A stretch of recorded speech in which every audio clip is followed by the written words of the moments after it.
All right, welcome to Words of the Wise. Today I have Chief Jared Rauhoff from Town of Bisco PD. I am so excited to have him on the show. We have a lot of really important topics that we're planning to discuss, and wellness is something that is a huge priority to him and his organization. So, welcome to the show, Jared. Thank you so much for Thank being you. here. Excited to be here. Thank you for having me. Yeah, I would love to give just a little bit of background. You've been in this career now for almost 16 years. We're coming up on your 16th anniversary. And it was funny because we were looking at the calendar and you said something to me when I said you're almost there. And we said like, but who's counting? Can you just tell our listeners what you said? Because I thought it was so funny. I've never heard it before. Yeah, typically whenever you ask somebody the question, how much longer do you have? There's only two groups of people that's an impactful statement for them. One of them is people that are serving time in an incarceration facility, and the other one is law enforcement officers. If you ask them how much time they have left, normally they can give you a pretty good estimate of what their retirement date is, similar to kind of a release date for somebody that is going through rehabilitation in an incarceration facility.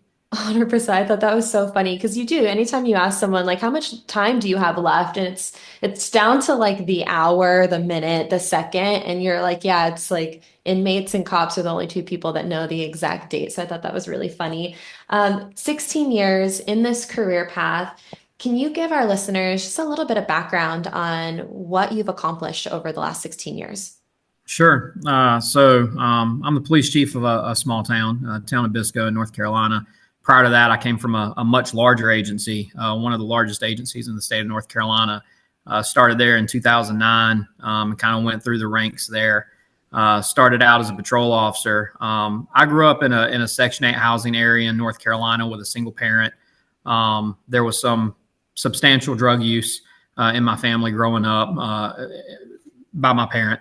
And so that kind of shaped my, it definitely shaped me as an individual, but it shaped my view on the role that law enforcement could play in certain, definitely certain communities. And you hear a lot about underserved communities. That's been kind of a buzzword for the last 3-4 years. This concept of underserved communities, and as a law enforcement professional and someone who grew up in one of those communities that's normally referenced as underserved, I'll be the first one to tell you that there's a lot of merit to that concept of an underserved community. There are some communities where law enforcement is not very visible, and when they are visible, it's only in an enforcement kind of way. And obviously, law enforcement, key word is enforcement, is what we do. But I think that most police executives would be the first to say that yes, enforcement is something that we do, but it's not all that we do, right? And you see a big focus, especially in the last 10 years, of law enforcement agencies highlighting all the other stuff that we do in addition to the enforcement, and trying to increase that visibility. So, with that being said, a big push for me to go into law enforcement was having grown up in an impoverished area with a parent that had some issues with some substance abuse. And so whenever I joined the agency that I previously worked for, they asked me upon graduating, what area of the city would you like to work in? And I said, I want you to put me in the worst part of town. And they kind of chuckled because I'm not a big guy. I'm 5'6", 150 pounds. I'm not big. And they kind of chuckled and said, you're probably not going to do well there. And I said, well, that's where I want to work. And I created a lot of really good relationships in that area. And I pride myself on the fact that, I got involved in this career in 2009. And then shortly thereafter, we had Ferguson, Missouri, then the plethora of different law enforcement interactions, Freddie Gray, New York City, leading up to George Floyd in 2020, Tamir Rice, there in, I think it was Ohio. But lots of really high profile, not so great interactions between law enforcement and citizens. And while all this was going on, I was working in an area of a city that has a population of 210,000, metropolitan population pushing 500,000, in a community that was low income and impoverished. Most of the people that I interacted with didn't look like me when they looked in the mirror. And despite what I would consider to be substantial obstacles creating relationships, I created some really great relationships. And I think that whenever I moved on in my career and was no longer in a patrol capacity, there were people in that community that I had touched and showed them, that law enforcement can be empathetic and caring and compassionate. So I spent from 2010 until 2018, I was in a patrol capacity, so 8 years in a patrol capacity there. Then I made detective. I spent about 6 months as a detective before I got promoted to sergeant. And while I was a detective, I was a robbery detective, focusing primarily on business robberies. Got promoted to sergeant, went back to patrol, went to the other side of town. That particular city has 3 police divisions. So I left the division I had kind of grown up in and went to the far side of town. Did 2 years of supervisory work there on patrol, and then was tapped to take over an undercover human trafficking unit. So I did that work for a couple of years, and then got promoted to lieutenant, back to patrol again, back to the precinct or the division that I had originally come from. Spent about 8-9 months as a lieutenant back in that home division as a patrol lieutenant. And then I got tapped to run the homicide, ag assault, and robbery divisions. This particular police department has a crimes against persons unit where homicide, ag assault, and robbery is one division. It was about 30 or so detectives and supervisors that I was responsible for in that capacity. And then in 2023, opportunity opened up with the town of Bisco. And I interviewed for the position and was fortunate enough to be offered to come and lead that agency. Thank you for sharing some of the aspects of your childhood because I can relate to having, I had 2 drug addict parents and law enforcement was active in my childhood as well in different capacities. And, growing up, I had an incarcerated parent. My dad was in prison for the sale of narcotics. And so, prison visits and collect calls. And then when he got out of prison, he went back to using and he was extremely abusive. And so, more drug use and domestic violence. And I think that we hear this line of like your past doesn't define you. But in certain ways, I think that it does. I think that it shapes, like you said, it shapes your view on things. It kind of shapes who you are. And you said empathy, the fact that you're able to understand from the perspective of other people and understand what they may be going through. And while all stories are different, some are the same in the sense of the support and the experiences that you have. And I think that, going through that myself, it did shape what I do today and how I treat people today. And so I appreciate you sharing that because I do think that it gives you that like that different perspective and that meaning behind what you do or why you wanted to start in this career path. We know that this career is extremely stressful. Over those 16 years, I imagine that you've seen a lot, you've experienced a lot. How did those 16 years impact your mental health? I don't think that most people have any concept of what's going to happen to them in terms of their own mental well-being whenever they go into law enforcement. And that would include, legacy situations where people come from law enforcement families. Um, you know, I, I've taught several basic academies. I taught at the large agency that I came from for several years at their in-house basic academy. And, every instructor goes around the room and says, "Hey, tell me why you're going into this career." And every one of them, will talk about, I want to give back. I want to do good in the community. I want to serve people. I want to protect people from people that would, otherwise exploit them or harm them.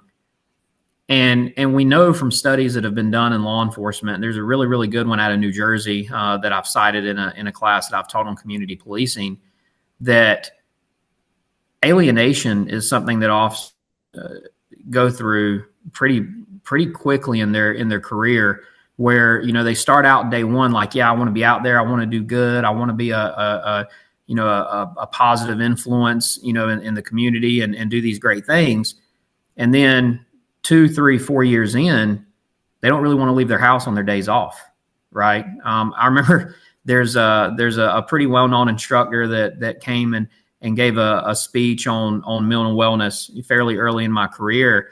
and he does a lot of law enforcement. He does a lot of firefighters. And he said, I'm going to be honest with you. I like my firefighter friends a lot more than I like my cop friends. He's talking to a room of cops. So, we not a huge fan of that comment, right? Because there's a healthy Right. rivalry there between fire departments and police departments. And he said the difference between my firefighter friends and my cop friends are when I'm talking to my cop friends and they're like, hey, we should go fishing together. And I go, yeah, we should really do that. We don't ever do it. But when I'm talking to my firefighter friends and they're like, hey, we should go fishing together. And I say, yeah, I'd love that. Within about 2 or 3 months, we're fishing together. And that's just something that a lot of law enforcement officers go through where, on their days off, they really don't want to leave their safe place. And I certainly started experiencing that fairly early in my career. I went through the academy in 2009, graduated at the end of 2009. January of 2010, I started on patrol. And by 2011, I was in a really bad mental well-being place personally. I had an issue with my gallbladder that led to a surgery, led to them removing my gallbladder. And when the pathology report came back, my doctor shared it with me. And essentially, the pathologist's opinion was that there was no explanation for why my gallbladder was about to rupture other than stress. And that had I not intervened within 30 days, it probably would have ruptured. And if you don't get medical care pretty soon after having a gallbladder rupture, it can often lead to a fatal circumstance. And also in 2011, not only was I dealing with the gallbladder issue, but I started to really struggle with suicidal thoughts to the point that it got very extreme. And it was interesting that so quickly, in my career, within about a 2-year span, I experienced, all these changes in myself. And I've seen it in others as well. And I'm a little bit more open about it than most people probably would be, because I think that somebody has to step up and be open about it. There's a number of officers that I've spoken to in a group teaching whatever class. I had a chance to become a mental health first aid instructor at some point in my career. And whenever I would give these classes on the importance of mental health first aid, I would be very transparent to the group that I was talking to and say, hey, this is something that I experienced several years ago, but it's something I experienced. And I can promise you that somebody in this room is either experiencing it right now, or you're going to experience it within the next couple of years. And when you do, I want you to know that there's somebody you can come and talk to who understands it. Whenever I was going through it, in 2011, that was still kind of a time period where if you went to your agency and said, hey, I was sitting at home yesterday crying with a weapon in my hand and I was thinking about ending my life. If you went at that time, most agencies, and disclosed that was probably going to be a career-ending conversation for you, which leads to a whole plethora of additional issues, that come with that. You've come and you've self-disclosed this, and now you're possibly facing a lack of employment, facing a lack of income, facing a lack of ability of taking care of your family, potentially leading to divorce, potentially leading to separation from your children. So a lot of officers recognizing that just held it in. They didn't want to come forward. I think that we're in a better place as a profession now. I think that most agencies now, if you came and had that conversation, it would not be the knee jerk reaction of this person's no longer fit for duty. I think I'd like to think that most agencies will invest some amount of resources into trying to get that person well, and then having them evaluated and seeing if they're capable of going back and continuing in their career. But a lot of people go through that and they're not comfortable coming and having that discussion, either out of shame, right? We know that, especially with suicide, there's such a stigma that if you're having suicidal thoughts, that there's, you have some, very severe, mental illness going on. And that's absolutely not the case. And research shows that's not the case. But there's either, the fear of the stigma. There is the type A personality that people that have type A personalities that go into law enforcement just are not good at saying, hey, I need help. Mm-hmm. And then there's the reaction from the agency. Is it going to be a positive reaction or a negative reaction? How did they deal with the last person that self-disclosed this? If they dealt with it well, the person's probably going to feel a little more comfortable coming forward. If they didn't deal with it well, you can pretty much guarantee that person's not going to come forward. And the number of officers that I've had come and tell me I've been in that same place, not just from my own agency, but from other agencies as well. Um, it's I knew that it was a problem, right? I mean, I know the statistics. Three times the number of officers that are killed in the line of duty are going to take their own life year after year after year, and that's been a steady statistic since I went into law enforcement. But I don't think that I realized just how massive that problem really was until I opened up and started talking about it, and all these people started coming to me sharing very similar stories. It definitely continues to be an issue in law enforcement that, from a leadership perspective, from a chief perspective, I think it needs to be talked about a little bit more, and there need to be plans in place on how you're going to address that, because it's not a matter of if, right? It's a matter of when. And oftentimes we in our profession, we plan for business robberies, we plan for hostage situations, we plan for active shooter situations. We have all these plans for all these terrible things that can happen in society. But most agencies don't have a plan of, what are you going to do when an officer comes to you and says, I'm having very serious suicidal thoughts and I need help? Do you have a plan in place for that? We plan for everything else. We need to plan on how to take care of our own as well. And I appreciate you sharing that and being vulnerable. And one of the things you said that I completely agree with is that there's power in having conversations about it. The more we can talk about it, the more awareness, and then the more change can happen. Because when there's awareness, now you can start to put those things in place of, okay, how are we going to prepare for that? So we know that, this career, obviously the stress impacted you physically and mentally. And when we talked a little bit offline, you shared that you actually had people that you knew take their life, and that you were very close to taking your own. How did you get through that? Were there certain wellness resources or, pillars of wellness, if you will, that really kind of helped you to get to the other side, where you are now someone who is advocating for suicide prevention awareness, and helping others through that situation in that mind space? Sure. So the first part of it was recognizing that I had the problem, right? And I spoke to my primary care physician, and I was just very open, and I said, look, this is something that I'm dealing with, and they were able to put me on a medication that was a very low level, low dose tranquilizer. You would have never known that I was taking any type of a pharmaceutical, and I'm not advocating for pharmaceuticals. That's not what but I went to my doctor and I said, look, I'm having this issue. And they were able to give me something that kind of took the edge off a little bit. But then there were some lifestyle changes that I had to make as well. That was just kind of making it to where it was a little bit more manageable. I had to recognize I wasn't taking enough time to myself.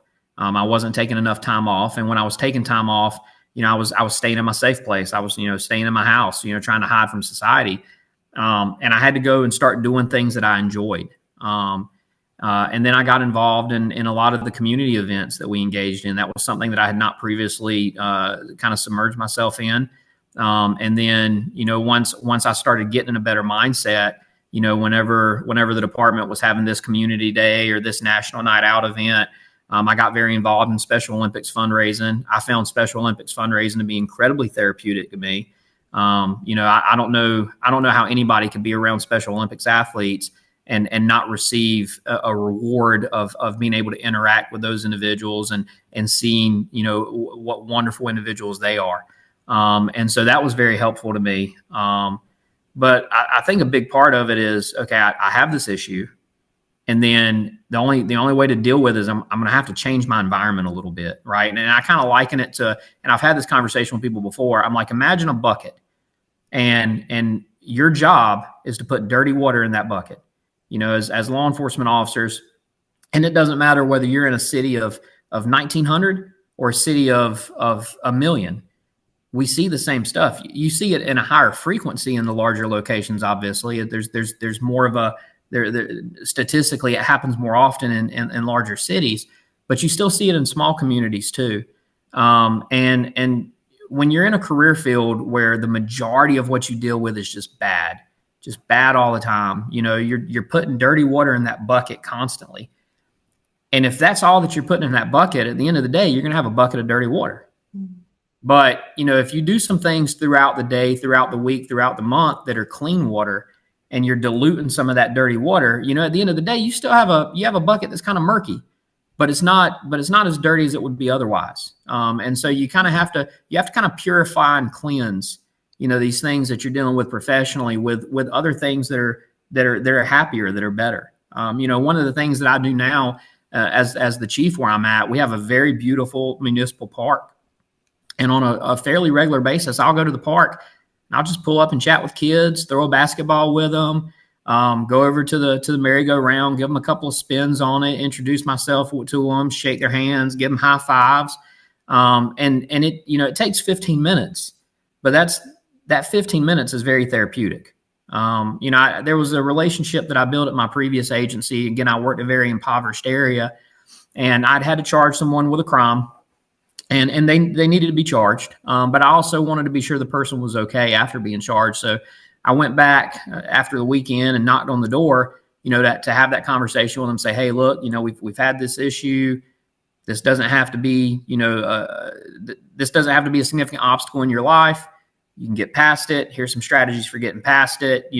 All storms pass, this too shall pass kind of conversation.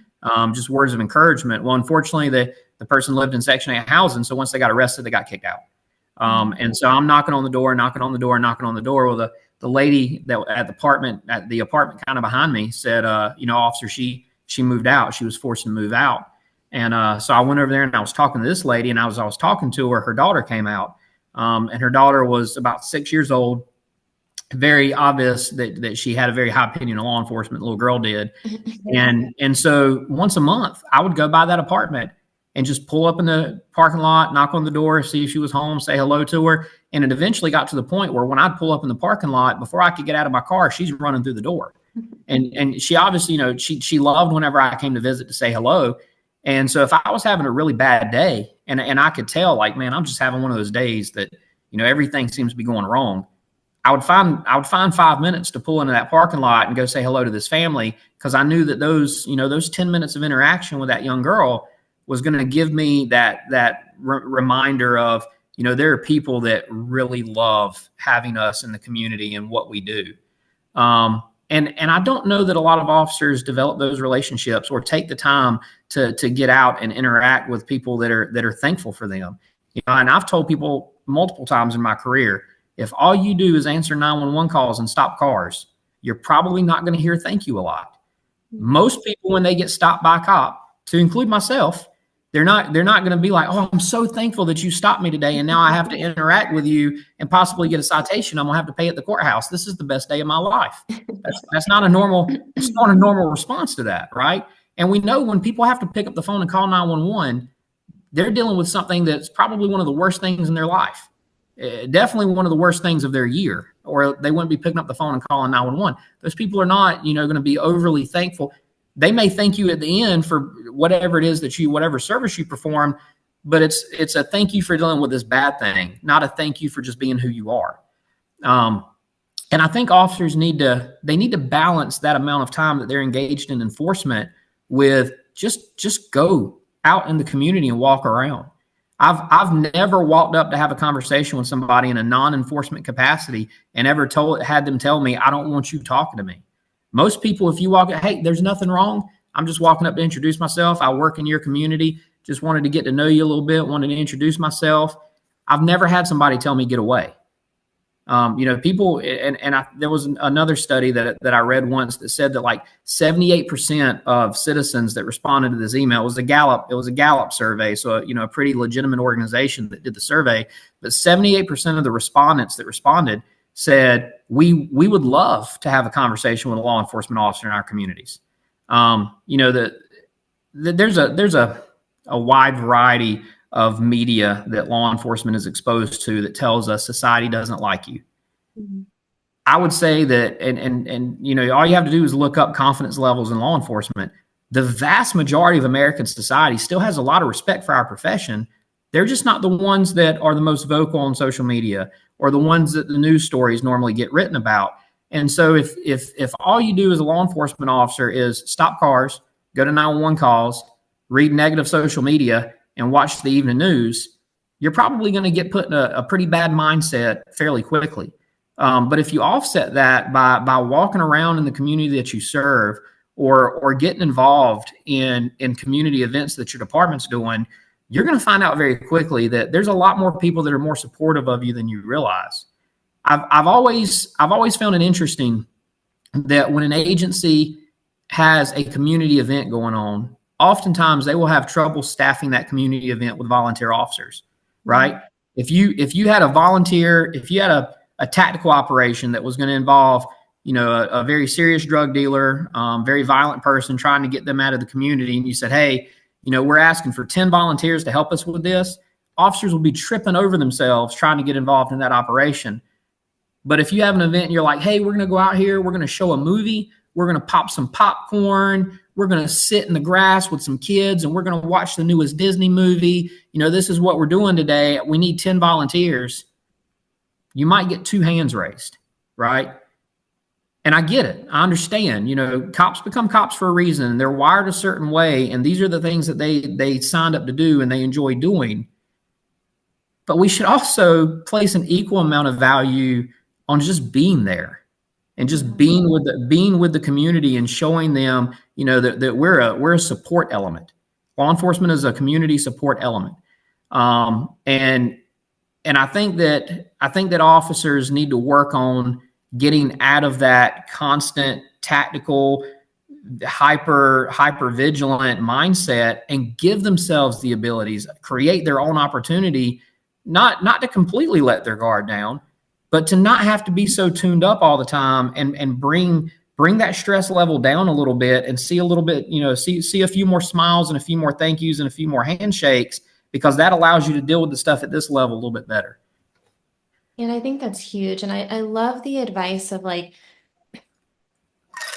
there has to be something outside of the enforcement element, and community engagement is a way for you to offset that. And you said this earlier, but finding joy, like finding space for joy to offset the negativity. And I think that's a really, really good perspective to have, because it is, if you're always, I also loved the dirty water analogy. I've never heard that before, but if you're always in it and everything seems bad and everyone is negative and everything is negative, it long term, that over and over and over again is going to have a negative impact on your mental health. It's not, like you said, it's not if, it's when. Like there's no way that day after day you as a human being can continue to have just negative. And so offsetting that with finding areas where you can have that, I don't want to say validation, but that support from your community, people telling you, hey, thank you, I appreciate you, you're doing a good job.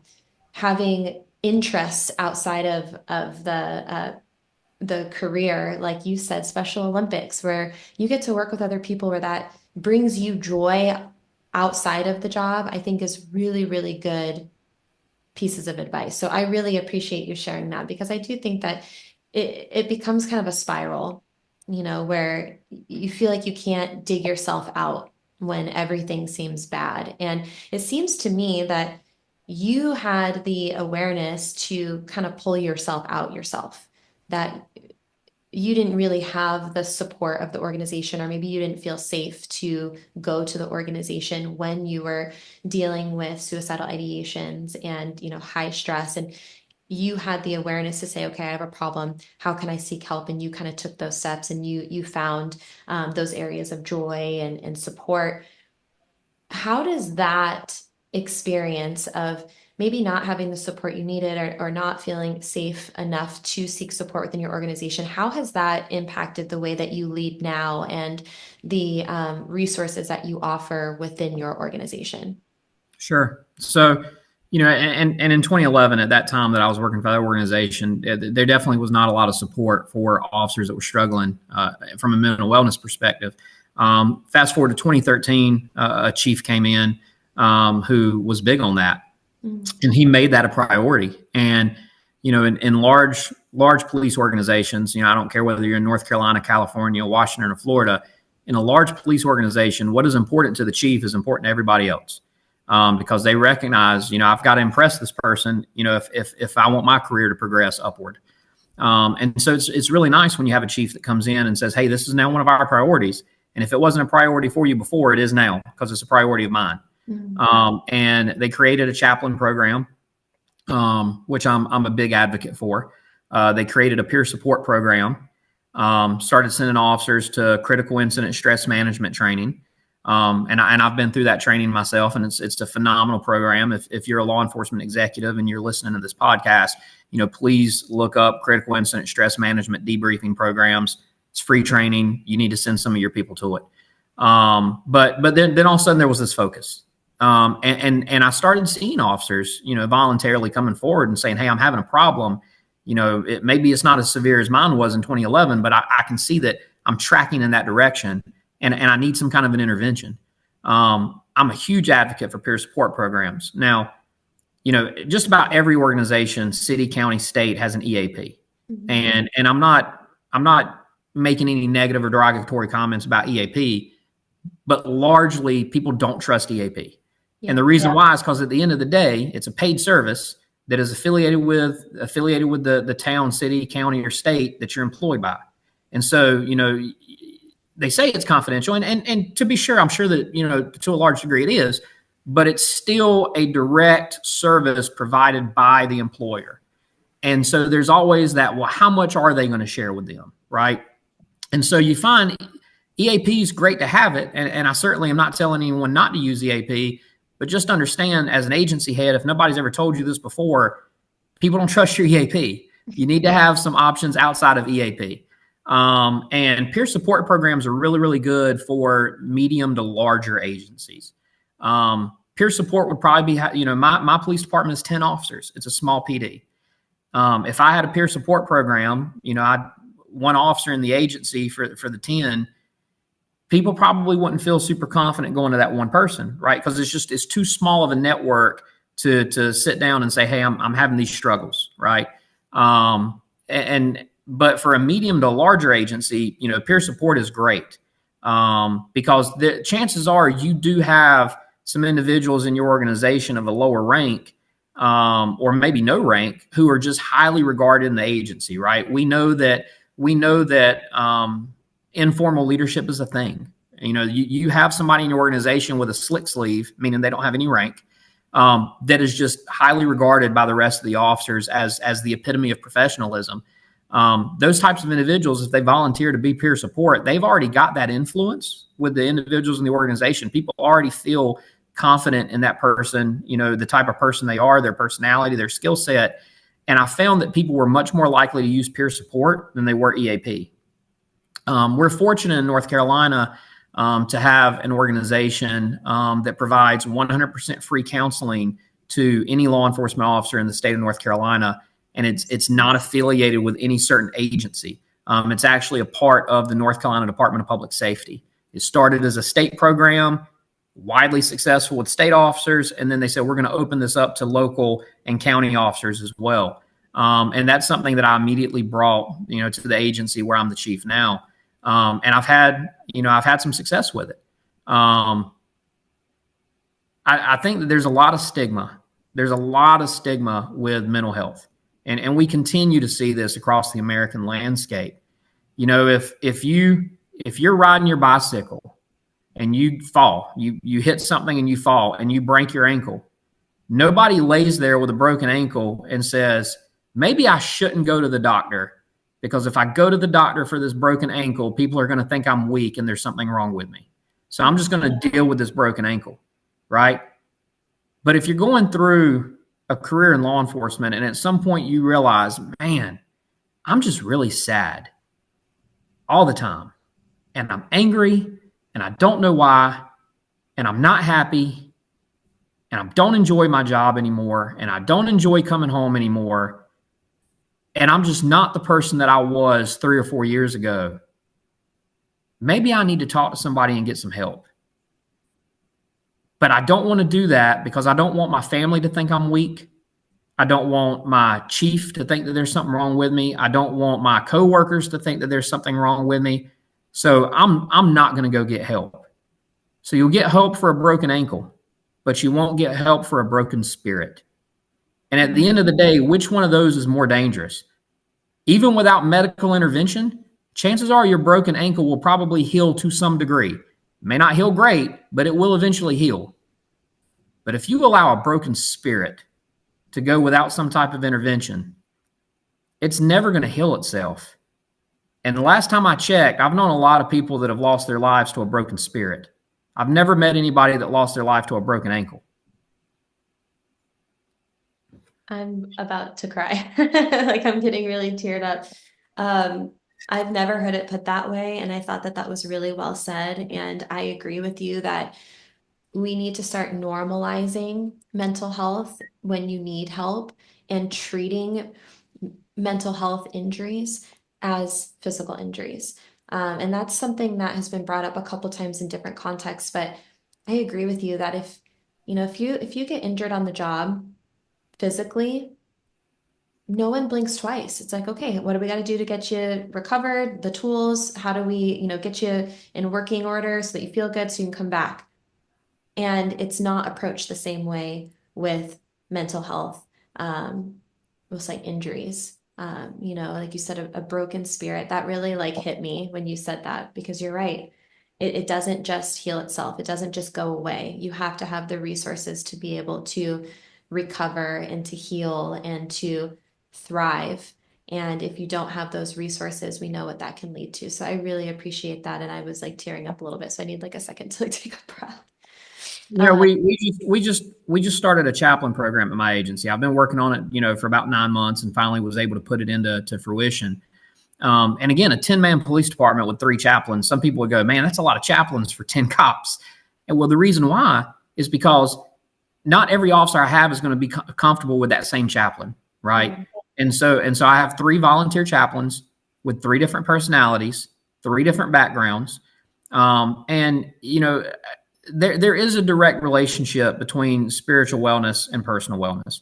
And I'm not advocating for any faith over another, but chaplains, whenever a person goes through any type of church leadership training or ideological leadership training, whether you're talking about the Jewish faith or the Islamic faith or the Christian faith, there's some amount of counseling training that they go through. That is a staple in pastoral training. It's a staple in military chaplain training. It's a staple in training to become a church leader in the Jewish faith, is understanding at some point somebody's going to come and they're going to unload on you.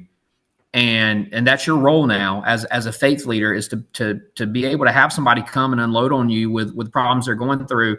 And then we're going to give you all these tools and resources to try to help that person. And so I didn't have to reinvent the wheel. I knew that there were already people in my community that had this experience. And I just said, hey, will you come help us? I know that my officers are going to have need of this. And it's not just to benefit the officers, but to benefit the community too. We go out to a car crash that's a fatal car crash. We're calling the chaplain out, to be able to be there and provide some level of comfort to the families involved. And so, there's the point of this is that there are options available, and there are some very good options available that don't cost anything. It just requires us as a profession to raise our hands and say, hey, will you come help us? And all too often people are willing to come and help. And I've gotten a lot of really positive feedback about our chaplain program. The community is very impressed by it. The officers, at the department recognize, hey, I'm creating programs, or we're creating programs here that's designed to be an aid and a benefit for you. And you don't have to go through me to contact the chaplains. Every officer has their phone number, their email address, their name, and their biography. They know exactly who all 3 of them are. And if you need them, just call them. You don't have to go through me. Just call them and say, hey, I need to come talk to you. And, unless it's just an absolutely heinous situation that has to be brought to my attention, it's completely confidential. And this is so that that outside of the 4 walls of this police department, there are people in this community that care about you and are willing to help you. And it kind of goes back to what I was talking about earlier, of getting out in the community and recognizing people like us. People still like and respect our profession, and they want to be there to support us. and putting officers, that are maybe struggling with remembering why they joined this profession, or finding that happiness again, connecting them with those individuals that are going to help to remind them of that. I can speak on it all day long, but I'm still the boss. And so there's an obstacle there. Everything that I say, no matter what, I'm still the boss. But these chaplains, they're part of our organization, but they're not employed by the organization. This is a volunteer basis for them. When they say something, it's a little, when I say something, it's sincere, but when they say something, it's viewed as more sincere, because at the end of the day, they're not the person sitting in the corner office of the organization. Sure. And it sounds like to me, so you came from a really large organization that, in whether it was because of the organization or because of the time, we know that wellness has evolved over time. And in 2009, there weren't the same resources as there are today. But it sounds like you came from, a space where there wasn't a lot of support, maybe not a lot of focus. And then you had a chief come in that changed that around a little bit and focused on wellness and was like, okay, this is what we're going to do. And seeing some of maybe the pitfalls of like, okay, well, maybe people don't trust EAP. So what can we do? We can put together a peer support team. We can put together a chaplaincy program. How important do you think it is for leadership to set that tone and to, lead when it comes to wellness programming and a focus on wellness? Paramount. That's not going to be one of those things that's a grassroots movement in your organization. Because even if it's not your idea as an agency head, maybe you've got a sergeant that has, found out that yoga is the greatest thing in the world. And I happen to actually like yoga. I know that you're big into yoga as well. I experienced it for the first time a few years ago. I was a little resistant to it for a long time, but then I experienced it and I was like, there's something to this yoga stuff. I do feel more relaxed and happier. Right. So, let's say that you've got a sergeant, who is a little bit lower down on the pyramid in the organization. And they're like, man, chief, I'm telling you, yoga's good. Yoga's good for our officers. If we start doing yoga, you're going to have less injuries because they're going to be stretched better. They're not going to be tearing things. Their breathing during the yoga exercise is going to force them to calm down. It's going to cause them to recenter. They're going to feel more relaxed afterward. It's going to release some toxins out of their body while they're sweating. Chief, yoga, I'm telling you, yoga can fix 75% of the problems our officers have. If the chief is resistant to that, the answer is going to be no, and that's the end, right? And so, I know a lot of chiefs, and the vast majority of chiefs that I know truly care about the well-being of their personnel. They truly do. The problem with being the chief is you have to deal with everything, right? Everything. How the citizen feels about your organization, citizen complaints coming in. What's the budget situation? What's the equipment situation? You've got this vendor wanting to provide this. You've got to do a bidding and a contract for this over here. You've got this management issue that you're dealing with. The town manager needs to see you. The town council is unhappy with you. There's so many things that are coming at you from every angle as a chief that, maybe putting a wellness program together is important to you, but you just don't have time to do it. Right. But if you've got an officer that's willing to step up and say, hey, I've got time. I'll do this. I don't have as much on my plate as you do. Most chiefs, I think, are, if they had somebody bring that to them, they're open to it. Right. We're dealing with an interesting time in law enforcement where the mindset of, you need to be tough. You need to toughen up. You need to learn to deal with it.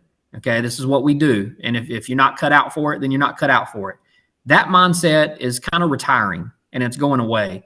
And the people that are in, executive positions now, whether they're in the chief executive position or they're near the chief executive position, there are people now that put a little bit more merit into, personal wellness as a concept and as a practice and something that should be focused on.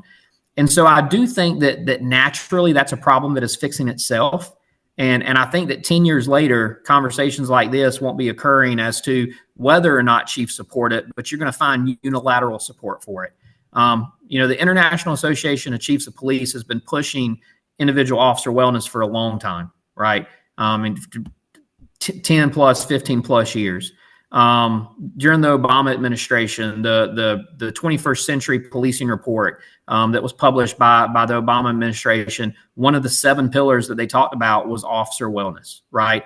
And so this is now very much in focus, and I think it'll obviously continue to be in focus, but it does have to be a priority for the agency. Like I said earlier, typically what's important to the chief is important to everybody else. Mhm. Um, I had a really unfortunate experience with a middle ranked commander at my previous agency, where we had an officer that was being victimized in a domestic violence situation. And the officer, after dealing with this for some amount of time, felt comfortable enough to come forward and disclose it to me, and said, "Hey, this is something I'm dealing with." I then brought it to the attention of the next rank above me, and their response to it was, "Well, they just need to figure it out. We're not gonna make special concessions for them." I dealt with this in my life once upon a time, and the person that I was talking to, the person above me, said, "I dealt with this once upon a time in my life. They just need to figure it out and toughen it up, and they just need to get over it and figure out how they're going to continue to do this job with those circumstances." To say that being in the room while that conversation was being had, because the officer was in the room as well, Mhm. I was embarrassed, because I told this person, "Hey, open up to me. Tell me what's going on in your life. I want to help you. I want to be here for you." And they overcame that tremendous, personal barrier of making themselves vulnerable. And then when we brought it to the next level of leadership, the response was, "Well, they need to go and figure it out." Yeah. Um, and that was not. I don't think that was the norm at the agency. I really don't. I think that was just that one person that was in the leadership position above me. Um, but it was embarrassing, and it was unfortunate, and that probably will continue to impact me in my own leadership experience for the rest of my life, because I never want an officer to feel like we don't care about them at my organization. At the end of the day, officers leave organizations for a variety of reasons, but no one will ever leave an organization that I'm the chief of because they don't feel like they're cared about. That will never happen. And it's not hard to show people that you care about them. I think that there's probably a lot more effort involved in showing them that you don't care about them. And so there are still some stories out there like that. And I hope that over the course of time, just as people become more aware of the importance of emotional intelligence, right? There's a lot of emotional intelligence training and leadership training now. And I hope that as people become more aware of that, conversations like the one that I highlighted a second ago will not happen. Because obviously that was devastating to that one officer. Mhm. But imagine the impact of that officer going and sharing that with other people. Right. That's going to be immediately that's going to immediately impact the legitimacy of the way the officers view the leadership in the organization. 100%. And I think it's also important to remember that, like, and I've definitely, and I don't know if I've actually really shared this before, but when I was at my darkest times, the way that I presented myself and the way that I viewed other people and the things that they had going on was really from this perspective of like, well, you haven't gone through what I've gone through. And in kind of a similar mindset of like, you know, deal with it. But not in the context, obviously, that you're talking about. There weren't people coming up to me telling me certain things, but I can relate to having a mindset like that because hurt people hurt people. And at that time, I was hurting so bad with all the undealt with stuff that I was going through that I can relate to having a mindset of like, you haven't been through what I've been through, or I've been through worse, so you should be able to get through it.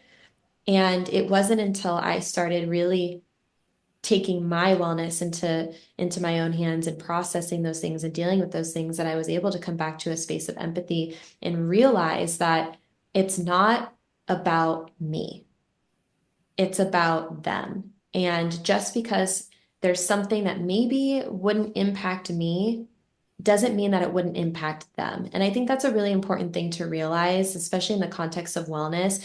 Maybe you have gone through a similar situation that someone's coming to you saying that they're struggling with, and maybe that didn't impact you in the same way, but that doesn't mean that it's any less valid or any less severe for that person who's coming to you saying that they're dealing with those things. And I think that we have to always try to approach people with the mindset of like, it's not about me, it's about them, and having that empathy for other people who are coming to you saying that they're struggling. I think a big part of it is that it's obviously much harder to address it, right? To cast it off and to say, well, you need to figure that out. 3 second conversation, right? And it's going to create a ripple effect of negative things, 100%. but it's a 3 second conversation. But to say, hey, wow, thank you for telling me that. Let's go to my office and talk. Are you comfortable coming in my office and talking about this? Is there somebody else you would like to have in the room? And then sit down. Hey, tell us what you're going through. All right, how's that impacting your job performance? How's that impacting you personally?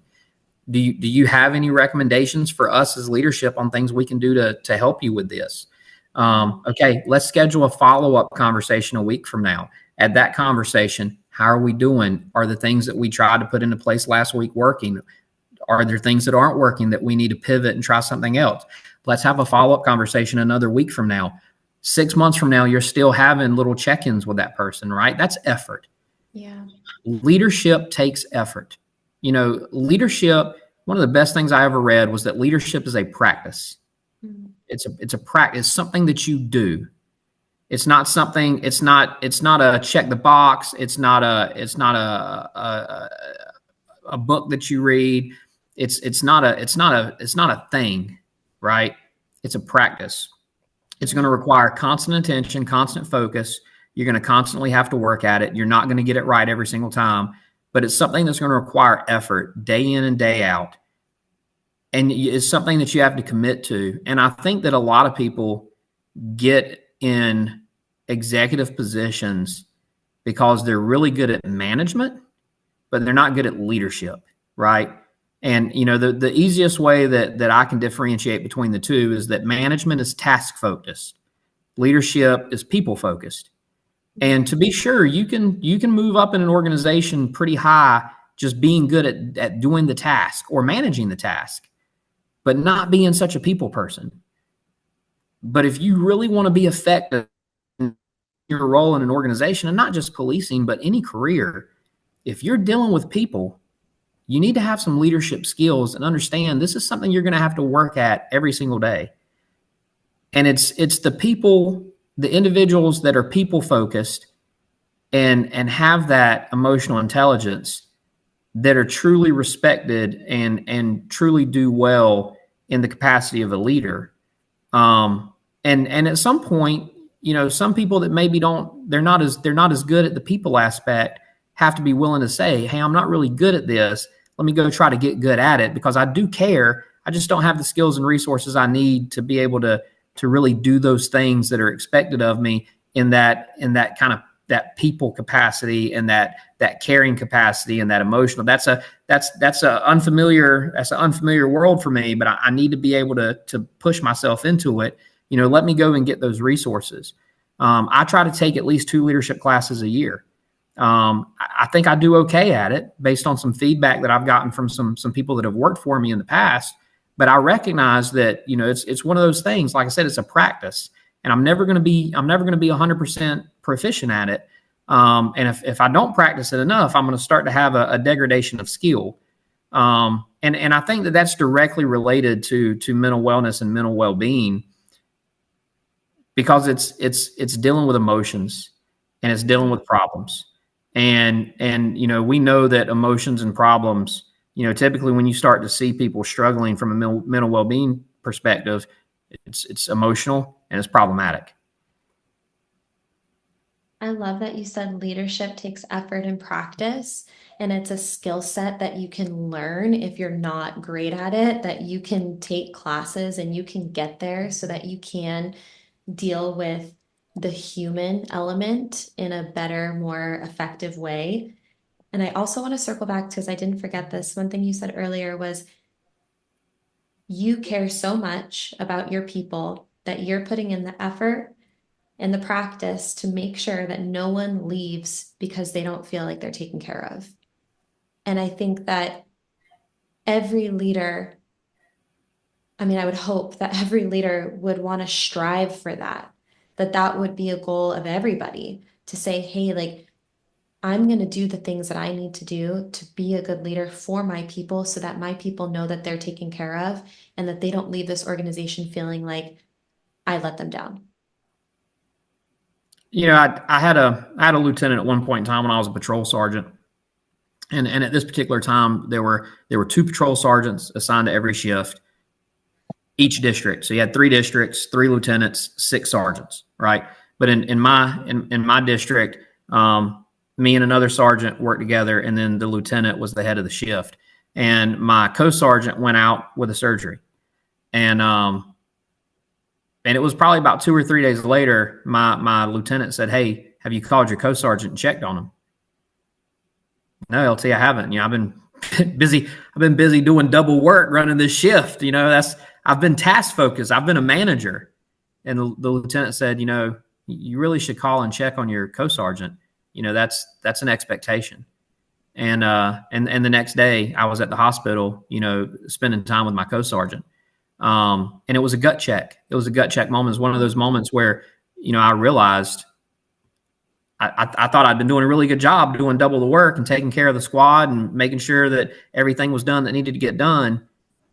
But I was allowing this other, coworker of ours to go without a check-in and to, and I don't think that they probably felt like we didn't care about them, but they definitely knew that we cared about them. When the next day I made time during the shift to go to the hospital and say, "Hey, how are you doing?" Right. Yeah. It doesn't take a great amount of effort to show people that you care. It's a 5-minute conversation. It's a $4 card that you go pick up at Walmart real quick. And yeah, hey, thinking about you. I know you're going through a rough time. It's a text, when they're going through something. Hey, just want to let you know that we're here for you. If they're homesick, there's this real big problem in the police culture where if somebody's legitimately sick and they're homesick, there's people that are like, oh, they're just, they're leaving the rest of us staff to deal with this while they're, hey, drink some chicken noodle soup and get back to work. Mm-hmm. Well, when someone's sick, they're sick, right? But just a quick text message saying, hey, know that you're out sick. Hope you're starting to feel better. Let me know if you need anything, right? It's a 5-second text, but to them, when they're laying there in bed and they've got the tissues next to them and trash cans full of tissues and, the body's hurting and they can't get comfortable. And then that text comes through and it's, from their supervisor or maybe their supervisor saying, hey, heard you were sick. Get well soon. We'll hold things down for you while you're out. Let us know if we can do anything. That's the way that you create a culture of mental wellness in an organization, because people start to realize, man, these people care about me, not just as an employee and a name on a roster for the shift that night, but they actually care about me as a human being. One of the things, I went on a recruiting trip recently, and my detective sergeant was actually teaching the class that night. And after I left, he shared what he told the class, about the culture at the Bisco Police Department. And he said, the man that just walked out of this room will know your wife's name. He'll know all your kids' names, and he'll actually care about you. And I do make it a habit and a practice to know my officers, who they're married to and what their kids' names are. And I ask them on a regular basis, how is such and such? How's your middle child doing? Hey, getting ready to start kindergarten next year, right? Pretty excited. Just little things like that where they recognize, you're more than just a name on a list of employees here. I care about you and your families. And that's not to say that I'm doing everything right. I make 5 mistakes a day, I promise you. But that's something that I know that I get right. And I know I get it right because obviously it was significant enough to this person to mention it to a group and say, this is someone that's going to know your wife's name and your kids' names. And obviously that was significant to him. And I don't know, in an organization of 800 cops, 400 cops, 250 cops, the chief probably isn't going to know everybody's spouse's name and kid's name. It's too many names. Mm-hmm. But if you know, 75% of law enforcement agencies in the United States are under 30 officers. 75% of all law enforcement agencies in the country have less than 30 cops. Mm-hmm. If you're the chief of one of those agencies, you can probably know your officers' wives' names and their kids' names. And it does, you know, it does provide for a better environment in your workplace and a better focus on mental wellness, because now they at least know that you care about them. And when people know that you care about them, they're willing to be more honest with you, and they're also willing to work harder for you. And if you're trying to get the most out of people, show them that you care. Yeah. And I think too, and this is, I think you said this without really saying it, it's like small things make a huge impact. A little, like, I loved how you're like just a text message saying, "Hey, I hope you feel better soon," or a card, or just those little things, knowing their spouse's names, their kids' names. Like, I do think that small steps and small efforts make a huge impact. And so I appreciate you reminding anyone who's listening to this of that it doesn't take, huge acts of service to make an impact on someone's day or their week or their month. It could be as simple as sending a text message saying, "Hey, I hope you feel better soon." So I do appreciate that. And I want to do a tiny segue, kind of as we wrap this up, because we mentioned this earlier, and I do think that physical and mental health are intertwined. And when you feel better physically, you feel better mentally. And you said something in the context of yoga, and I think that you said that because you know me and you kind of called out the yoga and the stretching part of it, which I appreciate. What do you think is one of the biggest challenges within physical wellness right now in law enforcement, and how can officers or leadership help to better support that? Yeah, diet, stress, and lower back pain. Those are the big three, right? Lower back pain, there's only so much you can do with that. Getting in and out of a patrol car all day and having a bunch of stuff that you're sitting on in terms of the stuff on your duty belt, it is what it is. There's very, you can mitigate it. I think outer carriers are a good idea. There's an agency in North Carolina I'm familiar with. It's one of the biggest ones, and they've been very resistant to outer carriers. The argument is we don't think it looks as professional. Mm. Okay, when you're losing 5 to 10% of your officers early because of lower back pain. A lot of agencies wear outer carriers. England's worn them. The country of England has worn them for a very long time now. They can look professional. There are a lot of professional looking ones out there. But if it gets some weight off your officer's lower back, sometimes you got to be willing to give. Maybe personally you don't like them, but you also aren't having to sit in a patrol car and wear a duty belt every day anymore. You're sitting in a corner office, wearing very little on your waist and sitting in a nice, comfortable office chair. Probably has like some massage capability, a little heat thing you can turn on. Two different environments here. Okay, let's be willing to bend a little bit, right? Yeah. So, I think the lower back pain, there's ways that you can mitigate it. Stress, I think we've talked about that quite a bit, during this podcast. I don't think I need to revisit that, but we know that stress is directly linked to weight gain.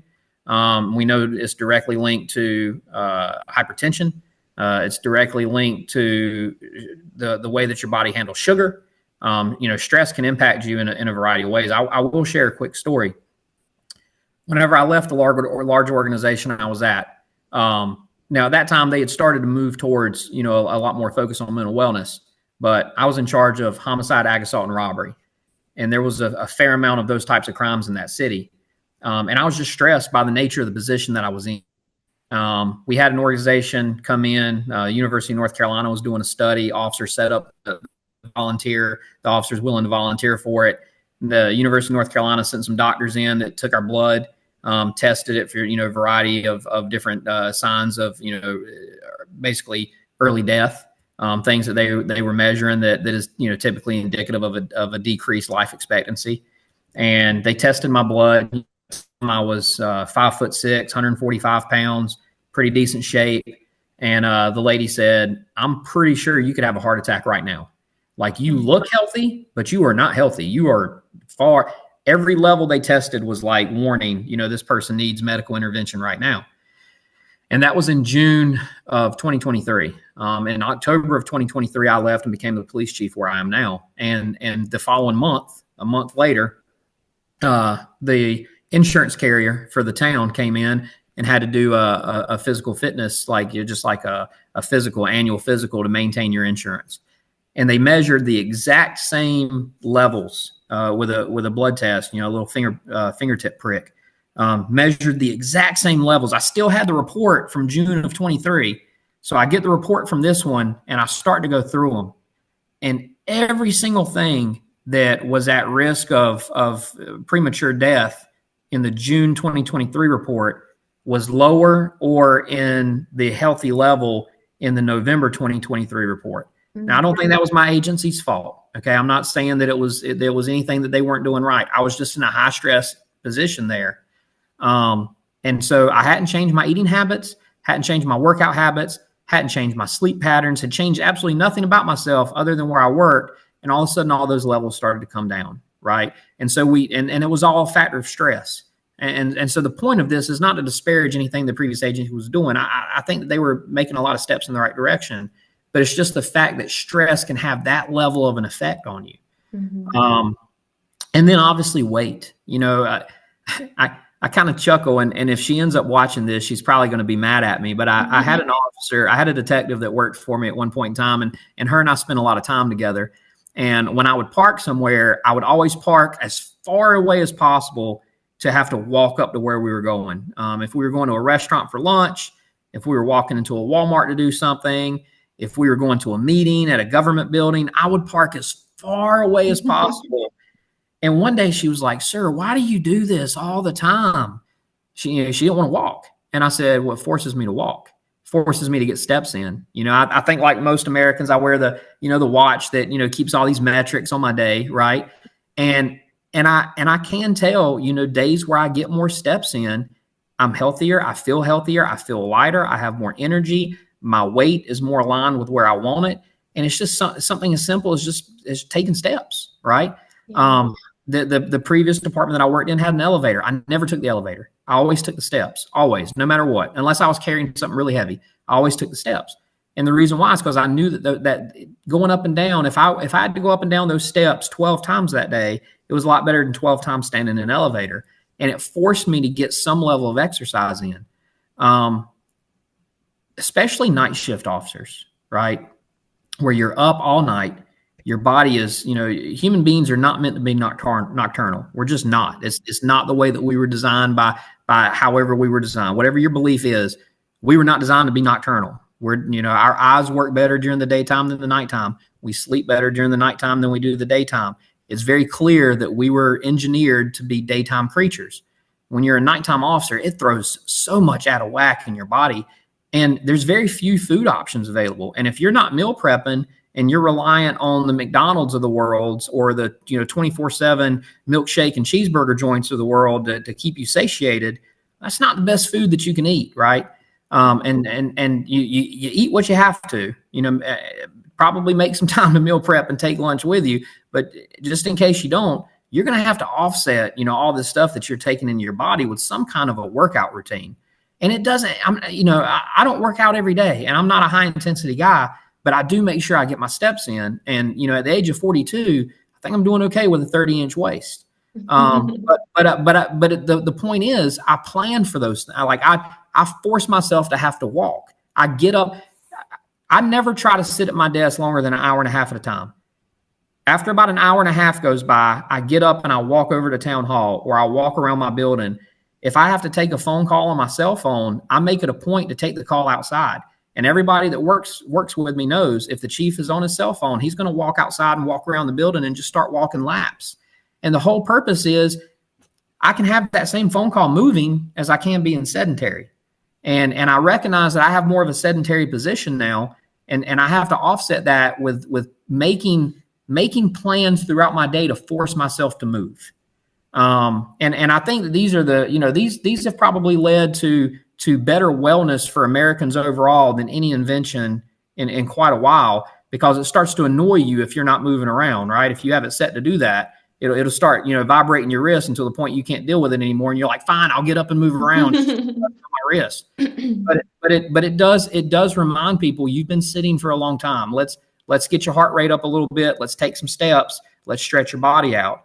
And so I think that, it's interesting in law enforcement, right? Because you take an officer and you put them through the police academy, and they're the healthiest they've ever been in their life, and they graduate and they've got a six-pack ab, and their weight's great, and their muscles are fantastic, and their heart rate is super low because they've been working out for 6, 7, 8, 9, 10 months. And then 2 to 3 years later, most of them will have to go to supply and say, hey, my pants don't fit anymore. I need a bigger size pant. It's probably like the second or third time they've gone to supply and said, my pants don't fit anymore. And I'm on the fence about a physical fitness requirement for law enforcement officers. I see both sides of the argument, and there's every state in the country right now is having that conversation about whether they should have an annual physical fitness requirement the way that the military does. And it's a big discussion. But I will say this. Even without a physical fitness requirement, there are things that agencies can do to encourage officers to be physically fit. The previous chief that I spoke about that had a big focus on wellness came up with an award on the uniform. And if you passed the basic academy's physical fitness test, then you got to put that award on your uniform. But you had to get it every year. If at any point in time you failed it, they took it away from you. Mhm. It's weird, right? We're weird to the things that motivate us.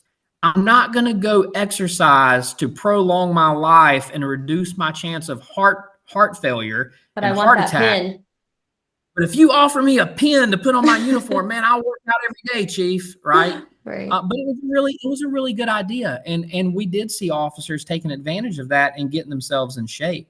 I've got another colleague of mine who went to a very prestigious police leadership class, and he was overweight at the time, very, very overweight at the time. And a lot of the individuals that were in that class with him were not. And part of that, and it's a very well-known police program in the country, police leadership program in the country. But part of that is that you are encouraged to take time to work out. That's part of the training day. And this thing lasts for months. And he came back and had dropped like 60 pounds. And it's not a requirement that you work out, it's an option. And when I talked to him about it, he said, I was just looking around the room and realized I can do better. Mhm. And that was several years ago. And now that same individual continues to be in phenomenal shape because they made a lifestyle change. And I think that the one thing that you said is like forcing yourself. And obviously the conversation about mandating from an organizational perspective is, split, but I think this idea that you just have to take that first step because that's the hardest step, especially when you're not used to working out and you're used to maybe going home and just sitting or whatever, and not having the motivation. You're never, if you're feeling physically drained, mentally drained, you're never going to have the motivation to do these things. But you have to have that, like, I'm going to force myself to get up and I'm going to do it. Maybe I don't want to do it, but I'm going to do it anyway. And then once you start doing that, again, that first step is the hardest step. Once you start doing it, it becomes easier over time because, like you said, then it's like you start to itch for it a little bit. You're like, man, like I haven't moved in a while. My watch is telling me I haven't. Like, I'm going to go and do it because now it's more of that habit. But I do think the initial step is usually something like that, where you kind of have to force yourself to do it to then create that long-term habit. And I do think that, human nature, but especially in law enforcement, incentivization works. And so the pin is not only an incentivization, I think it also is a symbol to your peers. And I think that that probably had something to do with the motivation to do it is like, okay, well, he has it or she has it, and I want to do it too. So I appreciate that perspective. I have one last question. I know that I've taken a lot of your time today, but I have one last question. What words of advice would you give? And this could be from a mental or physical perspective. What words of advice would you give to someone who's earlier in their career in the context of wellness that maybe you wish you would have known earlier in your career, or a piece of advice that you received that did help you? What words of advice would you give to someone who's just starting out that could help them prolong their career? Yeah, recognize that you're going to go through a lot of stressful events as a law enforcement officer. And you go through the first handful and you're like, oh, that wasn't that bad, right? But then you go through 16 years worth, you know. Um, I've been to a lot of scenes that involved people that are deceased. And I was having a conversation with someone the other day, and I said, the worst part is of the hundreds that I've gone to, whether it was as a patrol officer, the first initial responding officer, a backup officer, an investigator, a supervisor of investigators. At this point, I've seen so much loss of life that there's only a handful of them that I can actually remember what they look like, right? There's so many. And at the point, most people, if they see somebody that's deceased, especially through like a violent, tragic death, they're going to remember that the rest of their life. And I think for me, at the point that I realized that I can't recall what those people look like laying there anymore, that's a warning sign to me. Like that's PTSD, right? There's a problem there. And I tell that to younger officers. I'm like, look, maybe the first 5 don't affect you as much as people are telling you it might, but after 16 years of it and a few hundred, it's going to be a different. It's the same thing, going back to the water in the bucket deal, right? The first 5 drops of water in the bucket are not going to make it overflow. 16 years of water dropping in the bucket is probably going to start overflowing, right? So recognizing this is an inevitability. It's not a matter of if, it's a matter of when. If you stay in this career long enough, you're going to go through enough traumatic events that at some point you're really going to start to suffer individually. So don't wait until it's an injury, right? How often do you hear that in sports where it's like, hey, we're going to stretch and we're going to work out? Because if you don't stretch and work out and you go out there and you try to do these things that you're going to do on the sports field, you're going to tear an ACL, you're going to tear an MCL, you're going to tear a hamstring, right? So we have to maintain our bodies to be able to go and do these high-speed things that we're doing on the sports field.